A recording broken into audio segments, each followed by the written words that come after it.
Greetings, everyone. Good afternoon. Let me share my screen. So can everyone now see my screen? Yes, no? And indeed.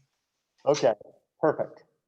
Okay, so we are entering the home stretch with only 4 classes to go. And for the final 2 weeks, we are talking about functional languages. And we will be using a version of Lisp called Scheme. And despite the fact that Lisp is a 50-year-old language and there are plenty of more recent functional languages, it's my understanding that Lisp variants, of which Scheme is one, is still the most commonly used functional language in the real world. And I will also confess that languages like Lisp are not widely used. However, the most widely used programming language in the world is in fact based on functional programming. It's just not a language that you all typically use, and that is spreadsheets.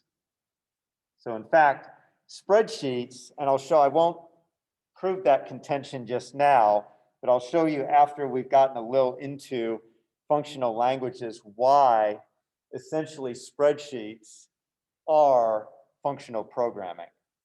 So it's very handy for non-programmers when you can hide the mathematical nature of functional programming behind equations, which is what spreadsheets do. But they are essentially just functional programming. Another reason for why we cover functional programming is because so many features from functional languages have now made their way into standard programming languages, especially scripting languages. So garbage collection was probably the first big feature that found its way from the functional programming community to scripting languages in Java. But you also see things like MapReduce, which is now used in big data. That comes from functional languages.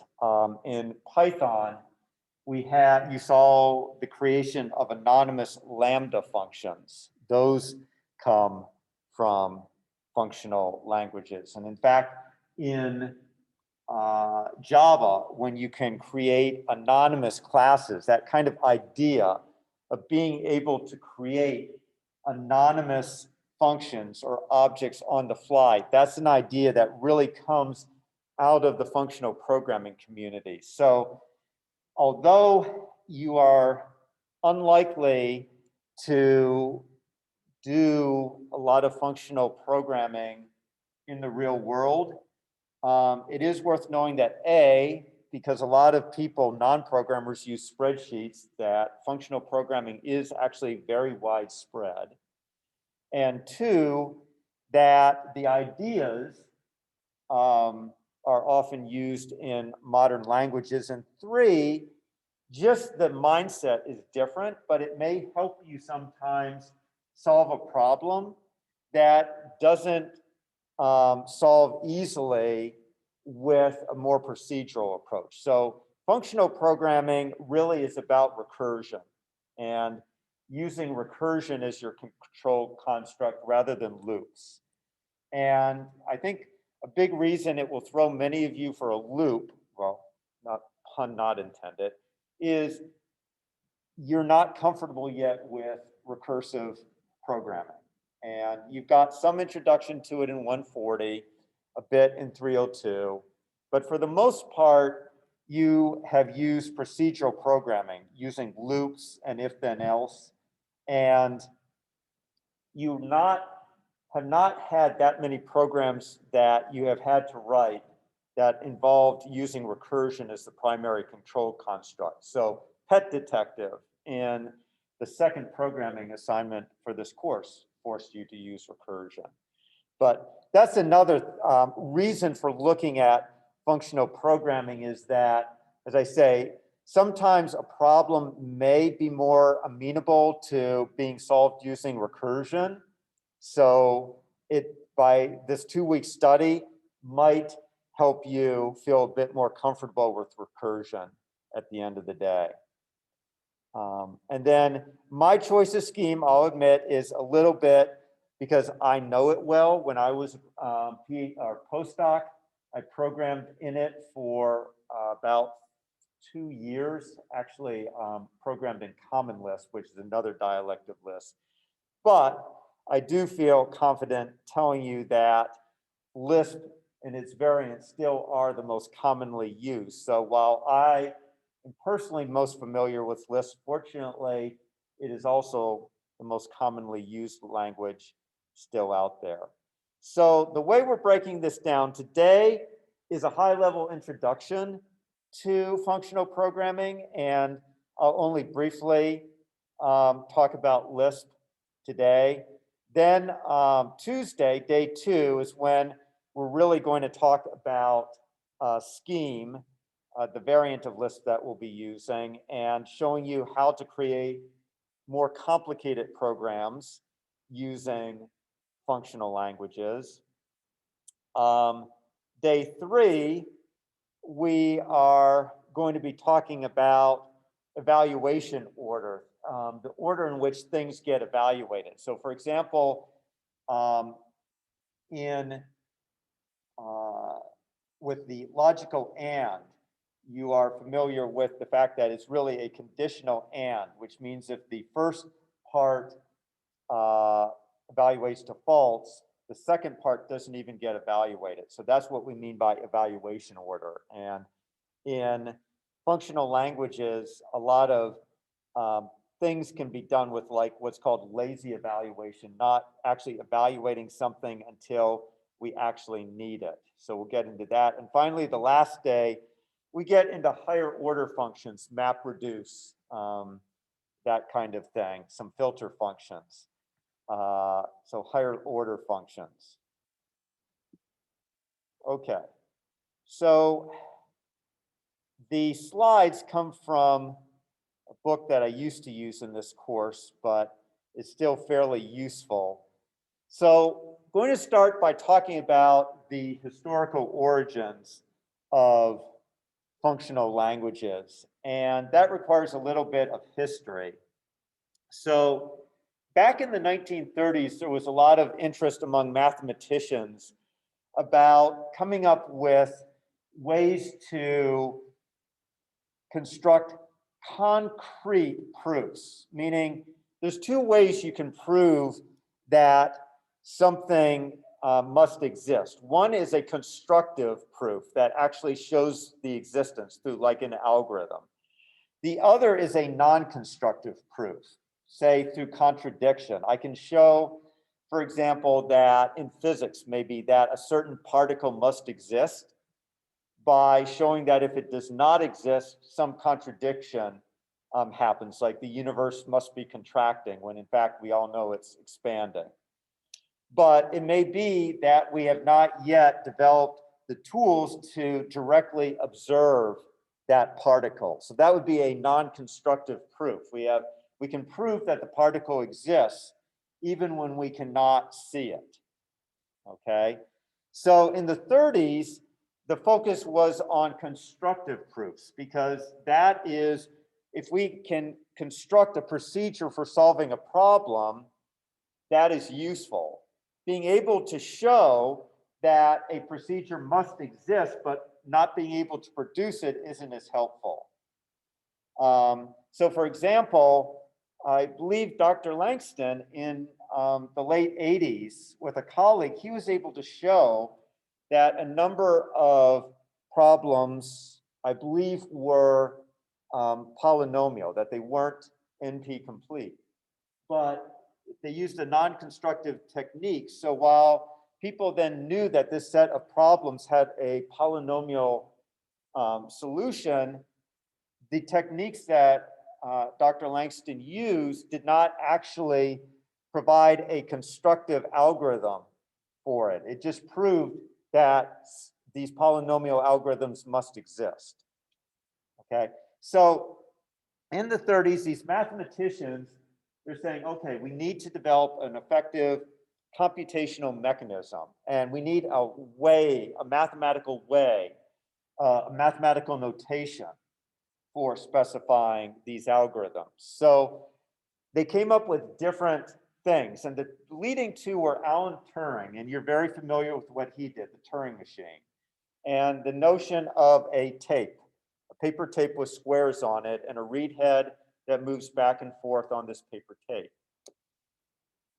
Well, there was another person, Alonzo Church, who developed something called the lambda calculus, and it became the precursor of functional programming. So Turing's formalization was based more on procedural programming, and Church's formulation was based on functions and basically recursion. Well, in the end, what they kind of discovered was that all the different mathematical procedures they came up with, the Turing machine, the lambda calculus, they were all computationally equivalent, meaning that what could be expressed with a Turing machine could also be expressed with the lambda calculus and vice versa. And that led Church to conjecture that any intuitively appealing model of computing would be equally powerful as well. And that's called Church's thesis, because it can't be proven, because you'd have to, anyone can come up with a model of computing. And until you have come up with that concrete model of computing, you can't actually prove what its expressive power is. So it remains a thesis, but no one has ever come up with a more powerful model of computing than either the lambda calculus or the Turing machine. So this is what I just talked about, mathematicians establishing a distinction between a constructive proof, which is essentially a step-by-step procedure that solves the problem, versus a non-constructive proof that does not have a procedure, but uses a technique like contradiction to show that such a procedure must exist. Okay, and we just talked about Turing's model. So the model we're concerned about for the next 2 weeks is the lambda calculus, which is not really calculus. Don't be fooled by suddenly thinking about derivatives and integration. It's not like that. And it's called the lambda calculus simply because his notion of parameterized expressions, i.e. functions, he introduced with the lambda. So when you wonder why Python has lambda functions, it all stems from the fact that Church used lambda to denote his functions. Okay, so basically it's just functions computing from other functions, and we'll show you examples shortly. So all of these languages, Lisp, Scheme, FP, ML, Miranda, Haskell, and there's obviously more recent functional languages as well. They're all attempts to realize the lambda calculus. And the key idea is you define the outputs of a program as a mathematical function of the inputs. You are not allowed to change any state. So what that means is all variables are assigned once, read only. You can't modify a variable, hence what is called no side effects. And obviously emphasizes recursion rather than iteration. Now, I will tell you that this immediately runs into some theoretical problems. So if you can't have side effects, then you can't, what about file systems where you need to be able to maybe update a file in the middle of the program, or a graphical user interface, which naturally is an interaction between a user and the computer, and they're constantly introducing things that change the state of the graphical user interface. Or what about a hash table where you want to be able to add something to the hash table or remove something from the hash table? These all introduce some theoretical conundrums which have been handled, sometimes I think inelegantly, other times more elegantly. But I will tell you that the functional programming is very, in its purest state, in my opinion, doesn't allow you to accomplish a whole lot, because you have things like file systems that you have to deal with. And I understand that theoretically you can think of the entire file as one big input, and hence then you act on it to produce output. But as I say, you often want to modify things in that file while you're executing, and theoretically no side effects doesn't permit that. But there are ways around that. So we're not going to discuss them. It gets beyond the scope of this course. I'm just telling you that's what it is. So why did people look to functional languages? Because when they originally developed computers, it was the procedural model that was used. Fortran was the language for doing computations. But in the 1950s, artificial intelligence started to become something looked at by researchers. And it turned out that they were interested in game playing, like chess or checkers. And in those games, there's an infinite number of moves, or not infinite, but effectively infinite. So for example, in chess, the idea is, if you're thinking of a chess game, white gets to move first. And white has many different possible opening moves. After that, black gets to respond. And for each opening move made by white, black obviously has a whole bunch of moves that can be made.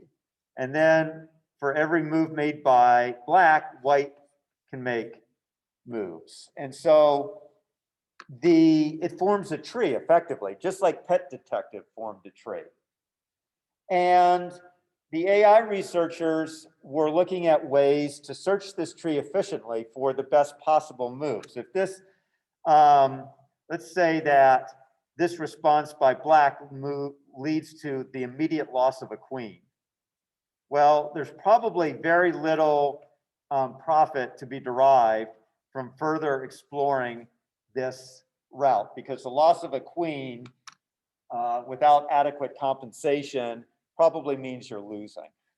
So this is how they do bound. They basically were assigning scores to how good each move looked. Like maybe this looks like 100, this looks like 80, and these scores are arbitrary. But the idea is you want to pursue the most promising lines and spend less effort on the less promising lines.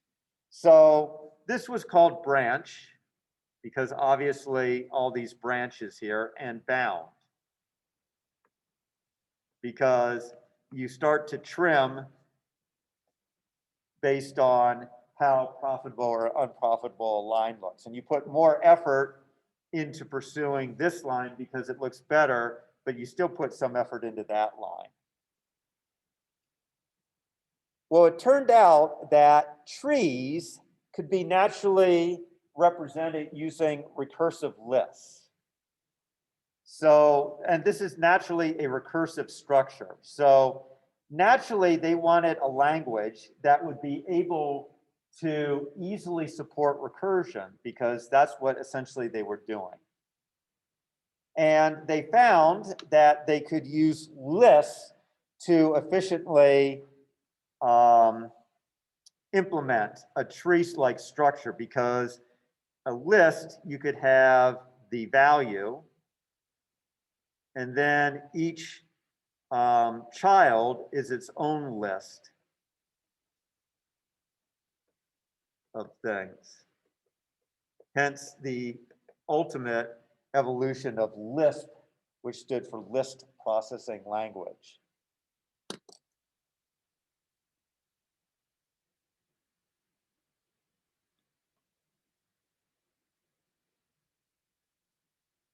Okay, so functional languages differ from imperative languages in a number of ways. So first of all, they treat functions as first-class objects, which means that you can dynamically construct a function at runtime, like in Python with those lambda expressions.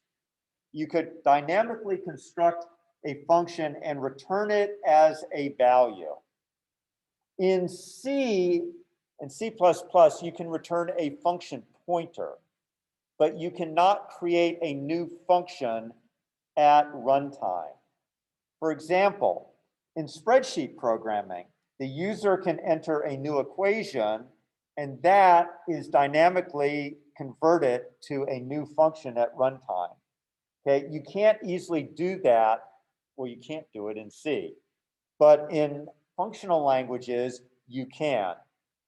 So you can create new functions as values and then return them. Also higher order functions, which means that you have a function that takes another function as an argument.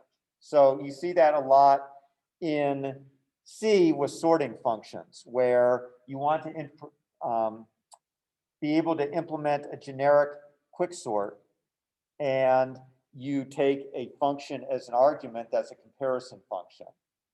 That's not exactly the way we talk about higher order functions in functional languages. We talk about things like the map function, which takes a function and applies that function to every element of a list. So for example, you might want to increment each element of an array by a constant amount. So the map function could do that by taking a function that adds, say, 5 to a value, and then applying that function to each element of the array. So that's a higher order function. The second thing that you find in functional languages is implicit parametric polymorphism. So remember, we talked about subtype polymorphism, which you get from inheritance. So subclasses may define a draw method differently, but you also have parametric polymorphism, which you get from templates. So the same code operates differently depending on the type parameter. So you might have a stack of integers or a stack of strings or a stack of employees. So that's what we call explicit parametric polymorphism, because you have to declare the type of the template. So you have to explicitly say,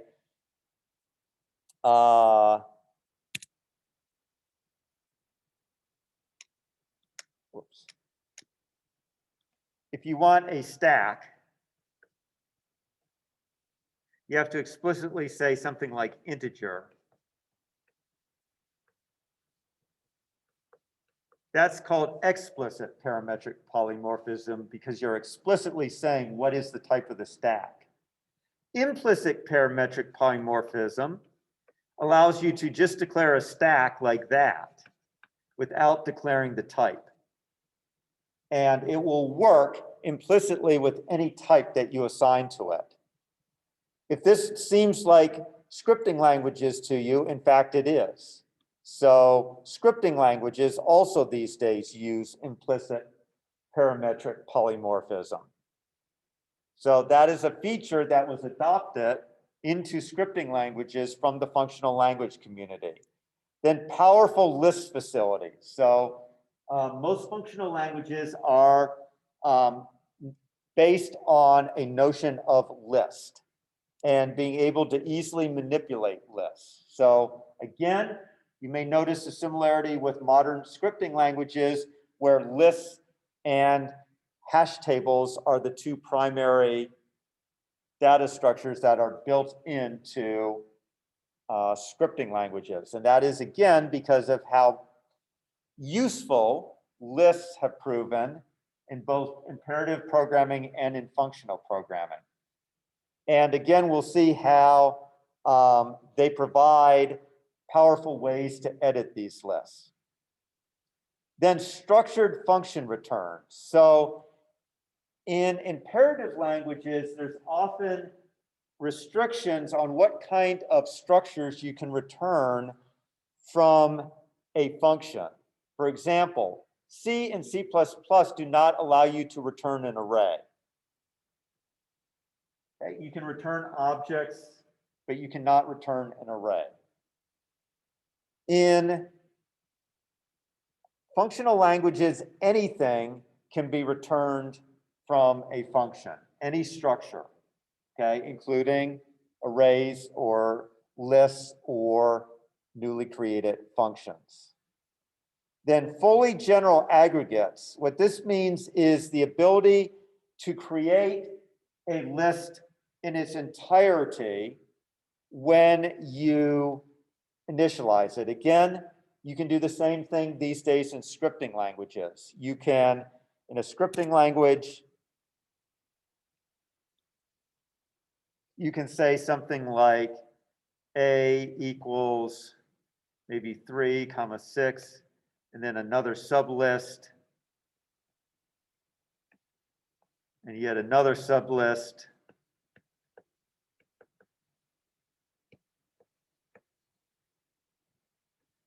So this is called fully, the ability to fully generalize or create fully generalized aggregates. So you can create the whole thing in one fell swoop, which you can't really do with Java or C++. And then the final thing, garbage collection. So in functional languages, there is a lot of stuff that is allocated off the heap, and they don't want you to have to remember how to, when you have to remove it. So that's all transparently done for you. And in fact, you don't even have to use a new operator to create new objects. It just kind of, those things get created for you. Okay. So as you can see, a lot of these things have been incorporated into scripting languages. So you can create anonymous Lambda functions in Python, which aren't as powerful as arbitrary functions. In Python, the Lambda functions have to return a value. They're generally a single statement. So they're not all that powerful. In functional languages, you can create arbitrary functions on the fly. Implicit parametric polymorphism, now a feature of scripting languages. Powerful list facilities, now a feature of scripting languages. Structured function returns, kind of a feature of scripting languages. Fully general aggregates, a feature of scripting languages. Garbage collection, a feature of scripting languages. So you can see that almost all of these features have been adopted now in scripting languages because of how useful they turned out to be. Okay, so I've been telling you that the principal control structure in functional programming is recursion. And we'll talk about tail recursion in a moment. But in a procedural language, you would like to say x equals 0, then later you'd like to assign expression 1 to x, and yet later you'd like to assign expression 2 to x. But that's not permitted in a functional language because side effects aren't allowed. You only can assign once. So what you would do is you would start out by calling f1 with 0. That's the initial value of x. And it does some computation which calculates expression 1. And then you call f2, and this f1 of 0 has evaluated to expression 1. And then f2 does some computation which gets expression 2 and returns it. And that gets passed to f of 3. Okay, so if you're, let me actually, that doesn't seem quite as it helps. So what's going on here is this evaluates to, so f1 of 0, it evaluates to expression 1. So when it returns, we end up with f2 being called on expression 1. And it evaluates to expression 2. So that finally f3 gets called with expression 2. So that is the way that we can simulate changing the values of things without actually ever changing the value of x. Now I know this doesn't look natural, and I have to admit that I don't particularly like this either, but it is what it is.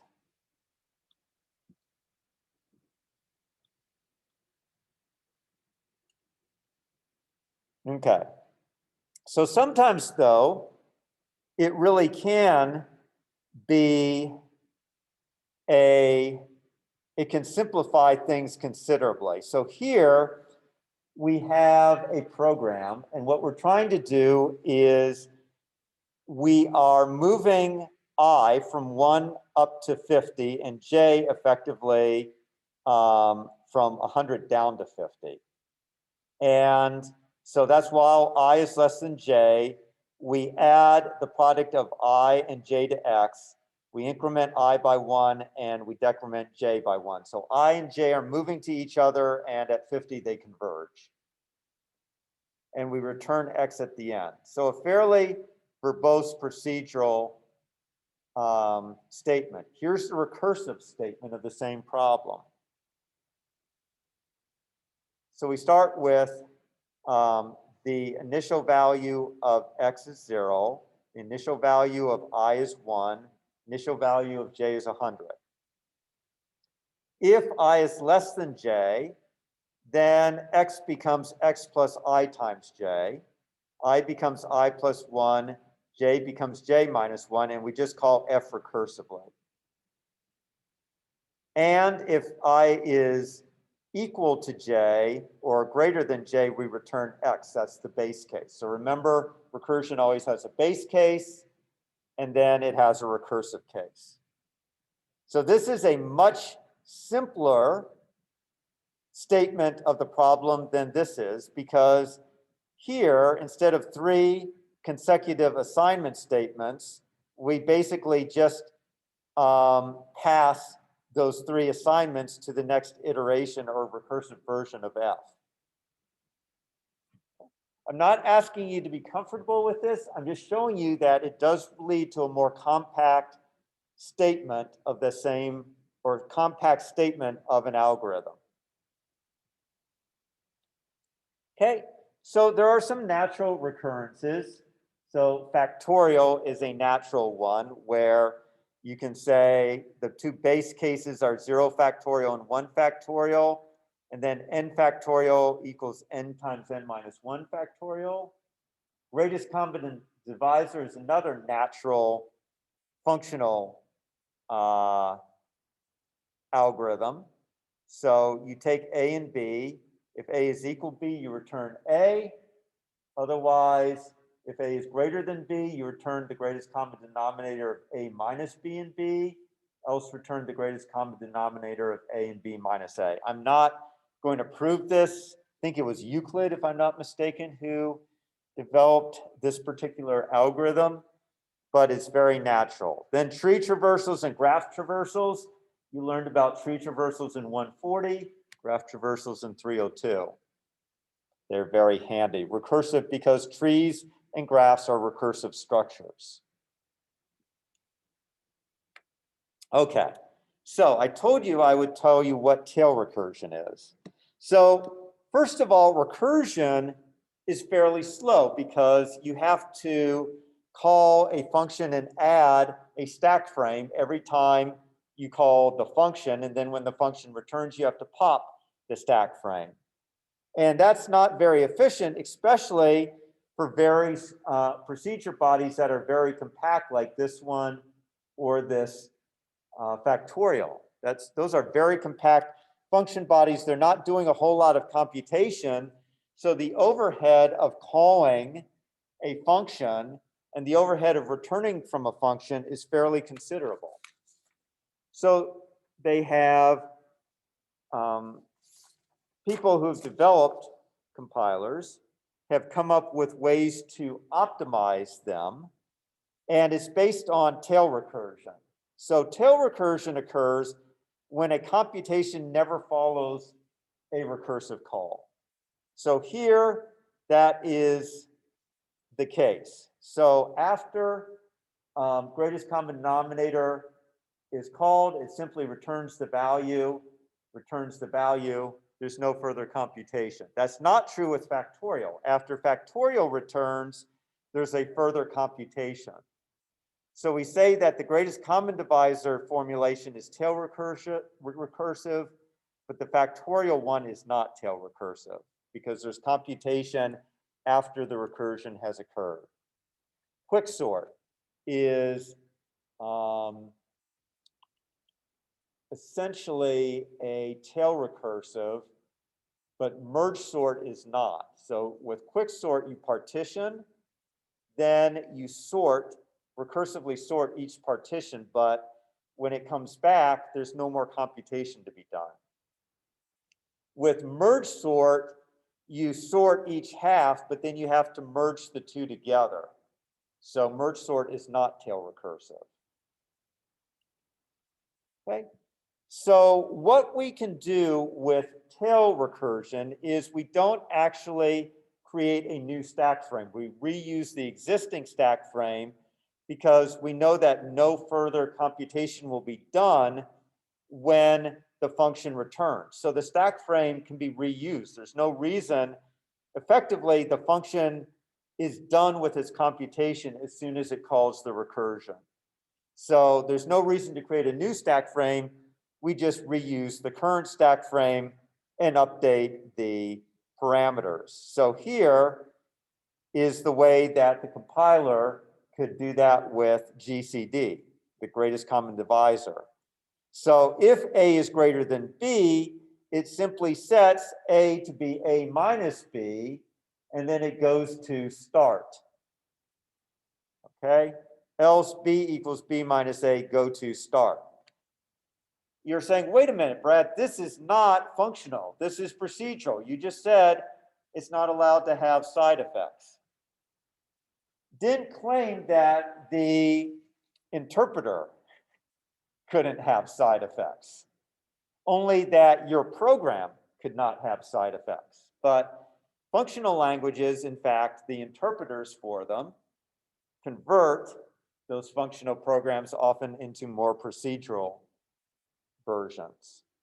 Okay, so the interpreters themselves aren't necessarily pure functional, but instead use procedural gimmicks to speed up the computation. So this is an example of natural tail recursion, but as I said, factorial wasn't tail recursive, but we might want to find a way to make it tail recursive. And the way we can do that is using something called a continuation. So let me first show you the example and then we'll talk about it. So what I can do with factorial to make it tail recursive is to have it keep track of not just n, but the product that has been computed so far. So if n is 0 or n is 1, instead of returning 1, I return the product. And otherwise, I return the factorial, and as before, I decrement n by 1, but now I do the computation in the second argument where I multiply the product by n. And this is called a continuation because what I am doing is passing my intermediate results to successive recursive calls. I didn't tell you back here, but that's what I was doing in effect here was kind of a continuation. So F1 of 0 computed expression 1. So that intermediate result was then passed to F2, which calculated expression 2 and passed it to F3. So that also was a form of a continuation. So a continuation is where we would like to have a side effect occur, but because we're not allowed to update the value of the variable, we instead call the function recursively and pass to that recursive version what we would like that new value of the variable to be. I find this to be disgusting beyond belief. Okay? Words cannot begin to say how much I hate this, how I think it completely destroys the whole point of writing a functional language. There are other people who disagree just as vehemently with me and say, no, no, no, no, this is a perfectly natural way of programming, and I'm fine with that. If that's your cup of tea and you find this to be a natural way of programming, more power to you, okay? But I do not find it in the least way natural, and no amount of arguing with me has ever convinced me that it is. But like I said, to each their own.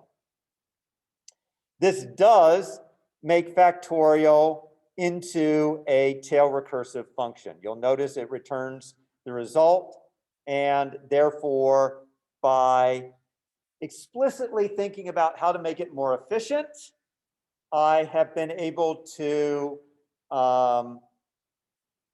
help the compiler to make it efficient by making use of tail recursion. But compilers aren't smart enough in general to convert something to tail recursion. You're going to have to figure out how to do it yourself by figuring out the right continuations. Okay, so here's another example where a natural functional implementation blows up on you. So the Fibonacci numbers, I'm using the modern definition. There is a older definition, but we'll go with this. So fib of 0 is 0, fib of 1 is 1, and then fib of n is fib of n minus 1 plus fib of n minus 2. And here's our very natural and compact implementation that's recursive. Okay, and it will never return once you get to a sufficiently large problem, because here's what happens with it. Let's say we want to compute fib of 10. Well, fib of 10 is fib of 9 plus fib of 8. Fib of 9 is fib of 8 plus fib of 7. Fib of 8 is fib of 7 plus fib of 6. And you see what's happening. We're getting exponential very quickly.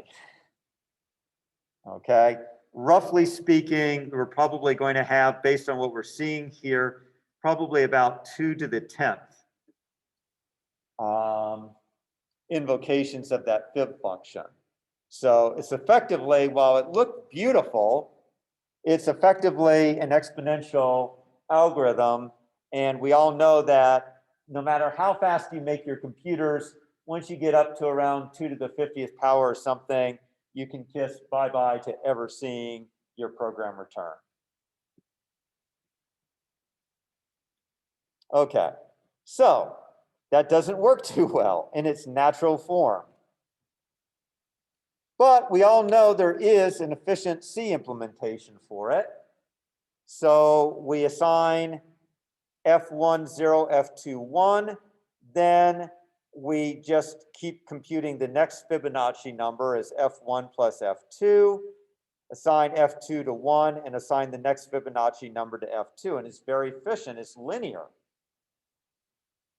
Okay, so we can, the natural procedural implementation is linear time, but the natural functional implementation is exponential.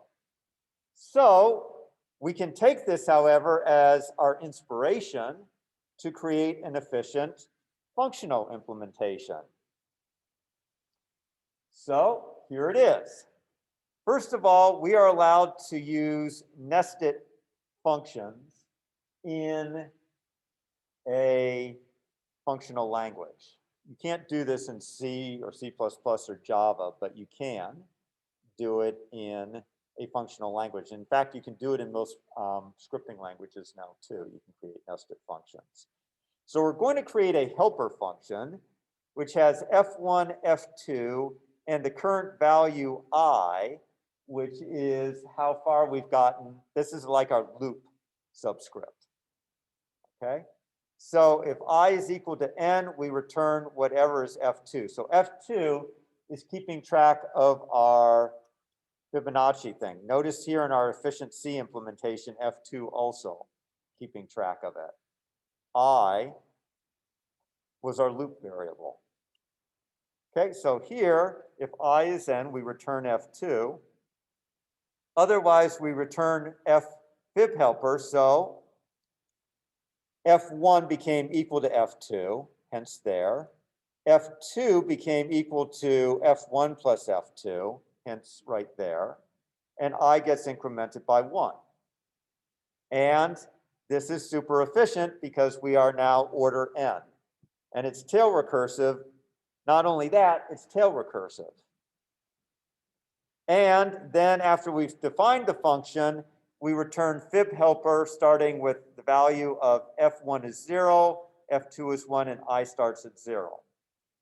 Okay, again, I hate this. I think this totally, it's like, okay, if we're going to write it procedurally, why don't we just go for it there rather than do it here? But someone who loves functional programming will point out that this version here took a lot more to write than this version here.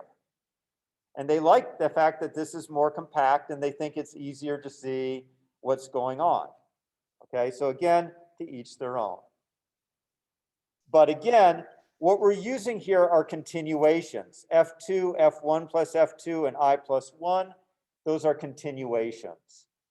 Since we can't modify F1, F2, and I in the current recursive version of fib helper, we'll fix the problem by calling a fib helper recursively, and then we're allowed to assign new values effectively to F1, F2, and I. To me, this is like cheating. Okay, it's like, no, we're really, no side effects. We can't change the value of the variable. Oh, so what we're going to do is we're just going to call a recursive function, and because the parameter has the same name, effectively we got to update the value. It's like, ooh, so we don't really have side effects, but whatever. Okay. I have a question. Yes, go ahead. So side effects mean we can't modify things, and that means we can't use memoization either. Correct. So we have an entirely recursive language that doesn't support memoization? So modern compilers do, however. So remember okay. that Fibonacci one I showed you? A modern implementation of Lisp won't choke. So going back here, a modern... I see, so it'll implement the memo for you? Yes, that's right. So okay. modern, yes, they're good enough. So modern ones will automatically implement memoization. So going back here, if you don't know what memoization is, so notice that fib 7 gets called here and here. Fib 9 gets called only once, but fib 8 is called here and here. So what memoization does is it remembers it's like a hash table that where the key is the parameter values and the value is whatever is returned by the function. So today's functional interpreters will do this. They'll basically use the input, the parameters as the key into a hash table. And if that key already exists, instead of implementing or calling the function, they'll just return the value because no side effects are allowed. Therefore, when you call the function with the same set of arguments, it should always return the same result. And so they call that memoization. And yes, a good interpreter, modern interpreter will do it for you. So in fact, a good modern interpreter allows you to write the Fibonacci function this way, and it should actually return in pretty much linear time. Yes. So yeah, so basically don't worry about using memoization because modern functional interpreters do it for you.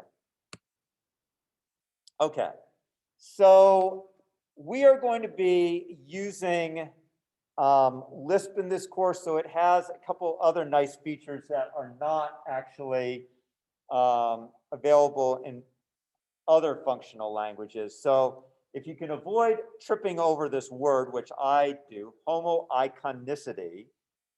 So it turns out that any Lisp program can be manipulated as data, which this property, this homoiconicity property, is often summarized as saying the language treats code as data.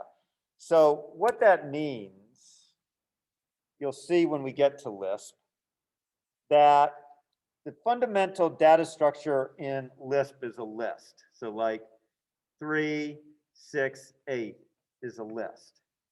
But code is also represented as a list. So if I want to add these three numbers, I could do it like that. So in Lisp, every piece of code is actually a list where the first parameter is the function name. Okay, here plus is the function name, and then you have arguments 1 through argument n. So in Lisp, every piece of code is actually a list, which is exactly how data is also stored in Lisp as a list. So that's why they say that Lisp is homoiconistic. Okay, then self-definition.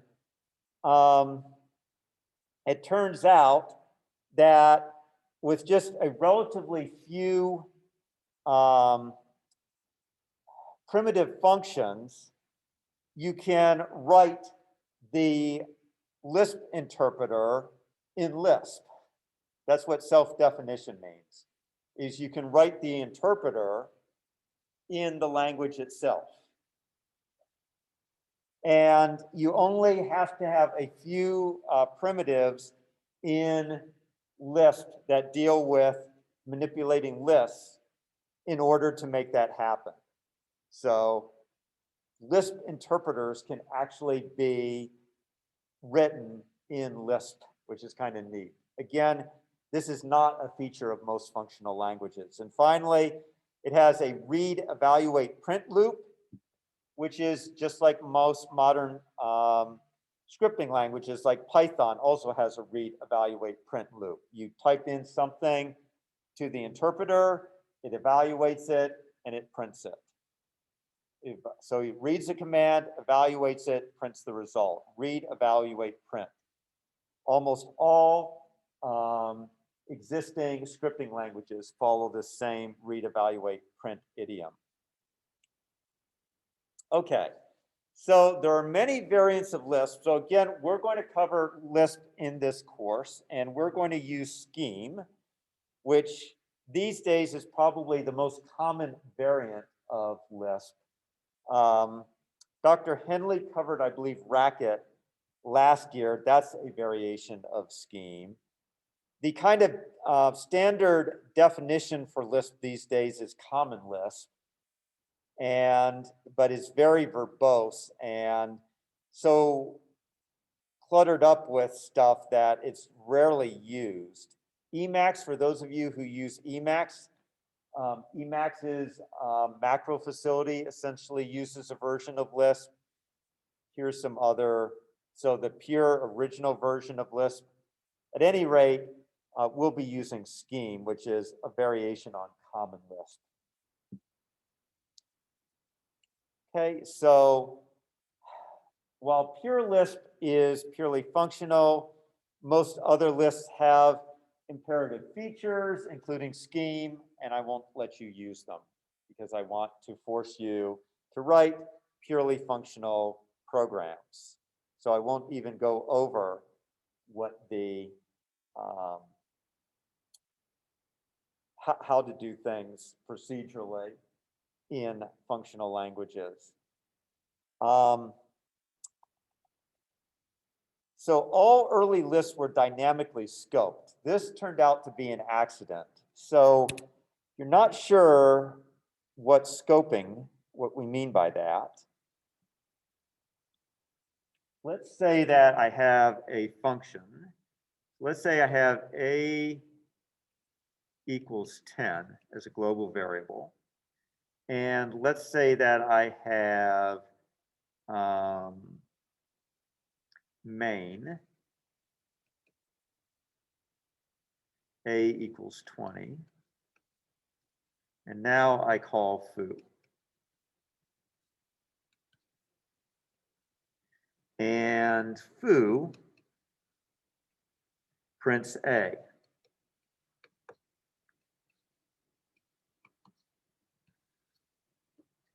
Well, the first thing that we obviously see is that foo does not define a or declare a.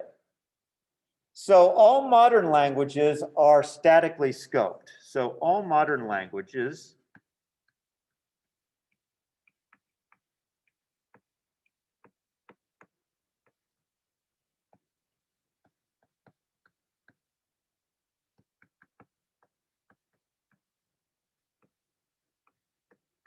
okay, and that means they use the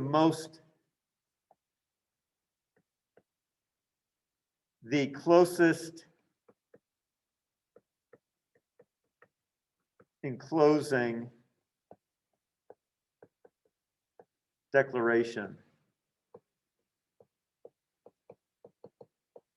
of a.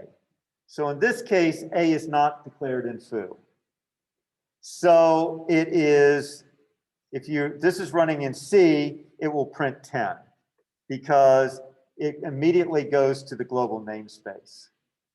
If this were if foo was a method, it would first, after it didn't find it locally, what would be it look for a next? So let's say foo was a method in some class A, say person. If it didn't find A in the function, in the method, where would it next look for A?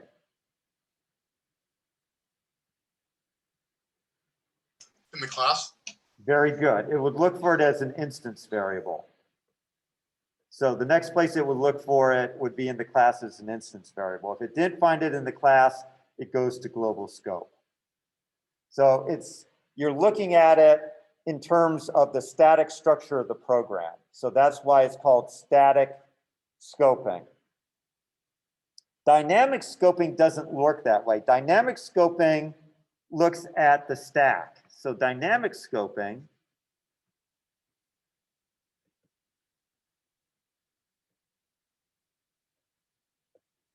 uses the most recent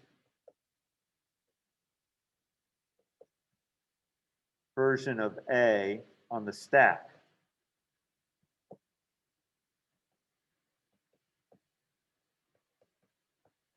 So with dynamic scoping, it will print 20. So with dynamic scoping, it prints 20. Static scoping, it prints 10. Why? Because if you look at the stack, you have foo, then you have main, and then you have the global context. So on the stack, A is 10, but in main, A is 20. That's the most recent version on the stack. So that's what dynamic scoping is. It uses the most recent version of A on the stack. And that causes problems because you might be relying on this version of A in main. But let's say that we ended up doing something and we called, instead of calling food directly from main, during maintenance, we introduced a new function goo. And goo declares A to be 30. And then it calls foo. And now all of a sudden, foo is broken because foo thought it was getting a value from A right here. And instead, it's now getting the value from goo. And this used to happen all the time, that people would go and maintain the code because the original programmer's not there. They don't realize that foo depends on this version of A. And because we all reuse variable names, they introduce innocently this new version of A, and all of a sudden the code stops working and you're bewildered. You have no idea why it stopped working. So dynamic scoping very quickly became a pariah because it made maintaining code such a nightmare. But again, you're wondering why we study functional languages. It's also because of mistakes that were made in functional languages that were found to be mistakes, and therefore you don't see them in modern languages. So static scoping is pretty much universally used in modern languages. Okay, so there are a whole bunch of other functional languages. I think Dr. Henley talked about even a couple other ones last semester. Haskell is the leading language, I believe, for research in the functional programming community. But as I said, Lisp is the most commonly used one. So there are a couple big systems that, as far as I know, are written in Lisp. I think the Sabre airline reservation system is written in Lisp. That's the one that the airlines use now for doing their reservations. And in fact, from what I understand, there was an airline reservation system that preceded Sabre. And I think it was some professors maybe at MIT that, or maybe graduates of MIT, at any rate, they thought they could write a better airline reservation system using Lisp. And what they found was because of a facility in Lisp called its macro facility, which we will not cover, but which is very powerful, they were basically able to develop a reservation system with a small fraction of the code base required by the existing airline reservation system. And because their code base was so small and because Lisp macro facility was so powerful, they could easily offer new features that it took the competing system often months to duplicate. But by contrast, when the other system would introduce a new feature that was useful, they could duplicate it in a matter of days. And so very quickly, they outcompeted this other reservation system. In fact, apparently this other reservation system was owned by the airlines, but theirs was so much better that the airlines simply bought them out. So that's an example of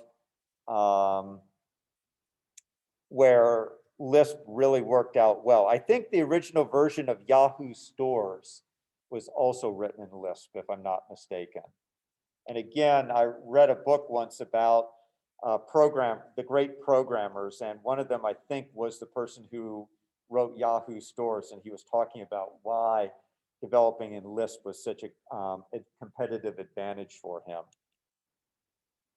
Okay, so just as I said, I have about 10 minutes, so you're going to get a very quick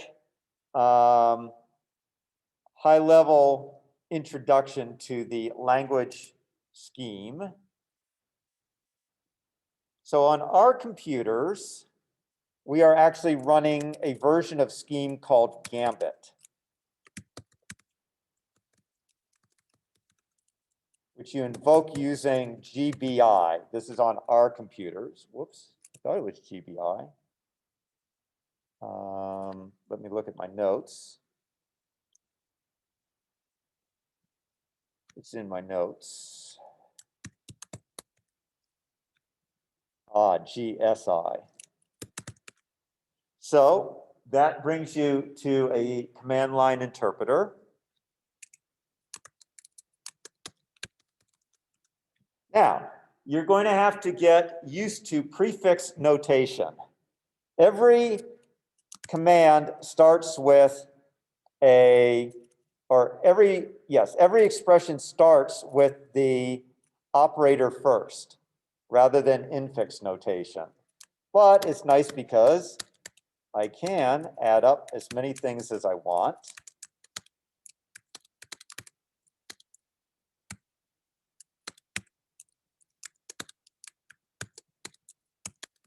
But if that gives you a headache, I understand why it would. Okay, so there's lots of parentheses. All expressions start with parentheses. The function or operator is always first. You are able to define variables using a let expression. So let, I am probably going to get this wrong if I'm not careful. There we go. We'll do it this way. So let, and then some bindings. So this is a list. Notice this is a list of two bindings, A being bound to 10 and B being bound to 20. So this is like the declaration section, which is a list of declarations, and then the function body, which adds A and B to produce the result. Okay, for those of you taking 465 from me, I'm pretty confident that the reason JavaScript now uses let is that it is taking it from Scheme and from Lisp. Okay, so you can define global variables this way. Again, if you do that, it's put in the global namespace, and you are not supposed to modify it afterwards. This is more like block scope. So a let is like a block. Okay, so you can think of let as effectively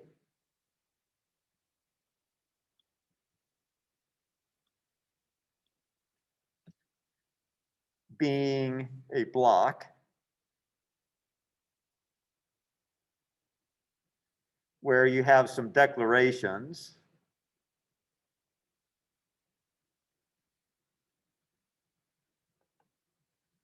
And then in this case, the A plus B, and then A and B go out of scope when the let ends.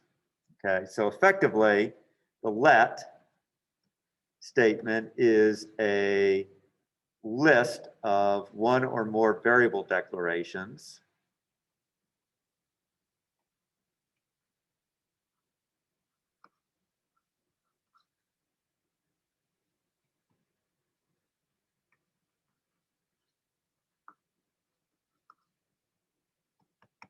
Ending with the list. So you get the declaration section, and then you get one or more statements or expressions, actually. and then the end.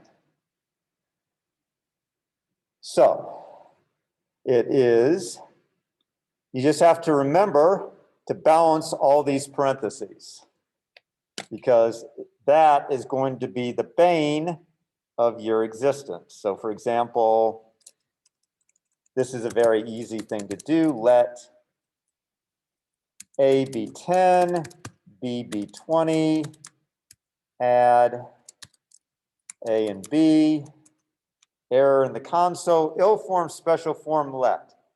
One thing that is not any different between functional language interpreters and compiled languages is they're incredibly uninformative error messages. This has ill form, special form, let. Great. Could you tell me a little bit more about how it is ill-formed? No, I cannot. I can tell you though that if you look back here, first of all, that the missing thing was that I needed a parentheses around my declaration list here. This declaration list needed to be a list itself, but no such help at all from it. So let's do it right.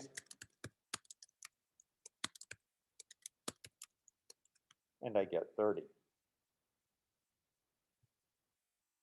Okay, so that's just a very quick introduction to Scheme. We will get into it much more intensively starting on Tuesday, and we'll probably also go through some homework assignment problems during class over the next few lectures as well, because it can be very frustrating to have to try to do this by yourself. As I say, it's definitely a new form of programming, so getting your mind around it can be a little bit difficult. Okay, so with that, I will let you go. And